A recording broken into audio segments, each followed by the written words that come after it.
নিজের হাতে লাগানো শখের ডালিমগুলো আজ নিজের হাতেই একটি একটি করে ছিঁড়ে ফেললাম, যেন মনে হচ্ছিল জীবনের কয়েকটি পরিশ্রম নিজের হাতেই ধ্বংস করে দিচ্ছি। কারণ তোমরা হয়তো জানো আমাদের গাছের ডালিমগুলো সবগুলো নষ্ট হয়ে যাচ্ছে। গত 2টি ব্লগে আমি তোমাদের সাথে এই কথাটি শেয়ার করেছিলাম। তো এখন দেখি বাকি ডালিমগুলো শুকিয়ে নষ্ট হয়ে যাচ্ছে, কোনোটিতে তো পোকে ধরে গিয়েছে এবং বিচ্ছারা আক্রমণ দিয়েছে। তো এগুলা গাছে রাখলে গাছের আরো ক্ষতি হতে পারে, তাই আমরা 3জন মিলে সবগুলো ডালিম একে একে করে পেরে নিয়েছি। তোমাদের কাছে দুঃখের কথা আর কি বলবো, যখন গাছে ডালিম হয়েছিল তখন যে কতটা খুশি হয়েছিলাম আর এখন যে কতটা দুঃখ পাচ্ছি তা আমি টের পাচ্ছি।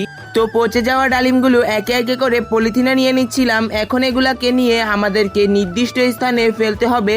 ছাদে ভালো মতো খেয়াল করে দেখতে পেলাম যে আমার ফুল গাছের গোড়াগুলো শুকিয়ে যাচ্ছে, তাই ভাবলাম একটু পানি দিয়ে দেই, তাহলে গাছগুলো একটু সতেজ থাকবে।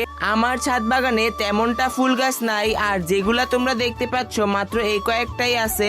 আমার প্রিয় বন্ধুরা, যারা এখনো ব্লগটি দেখছো, এখনো সাবস্ক্রাইবও করো নাই, লাইকও করো নাই, তাড়াতাড়ি লাইক দিয়ে সাবস্ক্রাইব করে পাশে থাকো। আর যারা ফেসবুক থেকে দেখছো, ফলো দিয়েও পাশে থাকতে পারো। যেই ডালিমগুলো পেরেছিলাম সেগুলোর মধ্যে কয়েকটা ডালিম পোকে ধরে নাই, তো ভাবলাম এগুলা কেটে দেখি, কিন্তু কেটে তো দেখি ভিতরের অবস্থা খুবই বাজে হয়ে আছে।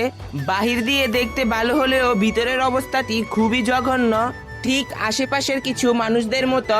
তো এখানে একটি পচা ডালিমের টুকরো নিয়ে আমি আলবিদেরকে বলতেছিলাম, নে তোরা এগুলা খা, তোদের ভাগ্যে এগুলাই ছিল। তো এখন আর কি করবো, এগুলা যেহেতু ফেলে দিতে হবে, তো যাই ফেলে দিয়ে আসি। তো এখন সবগুলো নিয়ে যেইখানে ময়লা ফেলে সেই নির্দিষ্ট জায়গায় ফেলে দিয়ে আসবো। তো আজকের ব্লগটি কেমন হয়েছে তোমরা অবশ্যই কমেন্টে বলে যাবে, এবং পরবর্তী ব্লগ কি নিয়ে চাও তাও বলে যাবে। ভালো লাগলে লাইকও দিয়ে যেতে পারো।